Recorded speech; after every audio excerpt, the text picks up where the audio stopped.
রাত তখন 1:45, আমার কাছে একটা কল আসে যে আমাকে 25 প্লেট এই ভেজ কম্বোটা তৈরি করে দিবি।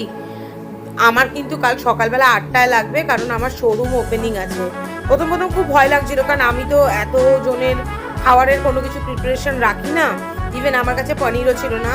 কিন্তু যাই হোক, আমি চ্যালেঞ্জ হিসেবে নিই, সারা রাত জেগে সব সবজি কেটে টেটে 5টা থেকে রান্না শুরু করি, তারপর মার্কেট করে সেখানে পনির আনতে যাই, এবং 8:30টার জায়গায় আমার 20 মিনিটস লেট হয়েছে, সব গুছিয়ে প্যাকিং করে তাকে হ্যান্ড ওভার করি।